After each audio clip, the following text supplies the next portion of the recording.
eto na nga yung part 3 ng pag-uuling natin. Pagising ko nga ng umaga, eto na nga bumungad sa akin. Wala na halos nga natira dito sa pugon ko. Medyo nakakalungkot. Sana nga ito'y maging 20 sako pa. Para naman mabawi-bawi yung pagod at saka puyat natin kagabi. Ali nga niyo, nag-improvise nga muna kami ng kalaykay para naman mahalukay ko yung mga uling na inuling natin. Grabe no, sobrang taas nga nito nung inuling namin ngayon. Halos gatuhod na nga lang. Expected ko nga ay 2 araw nga to bago maluto. Aba, ilang oras pa lang ay luto na nga. Habang ako diyan ay nagdidilig ng uling at nagkakalaykay ng uling, medyo nalulungkot nga ako. Habang kumakalaykay nga ako, ay wala akong nakukuha kahit isang uling. May nakukuha man ako pag hindi durog ay hilaw nga. Dahil nung gabi nga ay ilang beses nga ito nabuta. Yo guys, ganito yung kataas.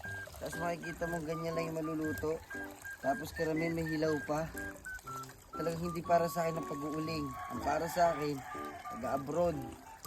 At saka, hirap mag-uling. Kaya pero nakaka-proud yung mga nag-uuling. Tsaga-tsaga lang talaga.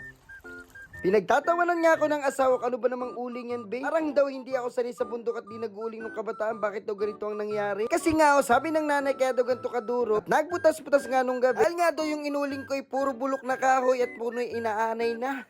Medyo natuwa nga ako nung nakaisang balde na nga ako kamit nilagay na ho na namin sa sako. First time nga ng asawa ko na mag-uling, kaya naman sabi niya napakahirap daw pala mag-uling talaga. Eto talaga yung delikado kapag nag-uuling ka. Ang alikabok at usok nito dumadaloy nga ho dito sa ilong natin. Kapag hindi ka nga ho sanay sa mga ganitong gawain, siguradong magkakasakit ka. Ang nanay ko nga immune na nga sa mga ganitong pag-uuling dahil nga nung kabataan namin ay talaga naman ito yung bumubuhay sa amin. Sabi ko nga diyan sa nanay, wag na nga akong tumunod, kayang-kaya namin ito at nakakadalawang sako na nga kamit, masaya na kami. Lahat to say naman din talaga. Yung akala namin ay marami na nga kami pambentang uling, yung kahit nga isang sako ay halos hindi pa nga mapuno. Nagulat nga ako si nanay sa camera.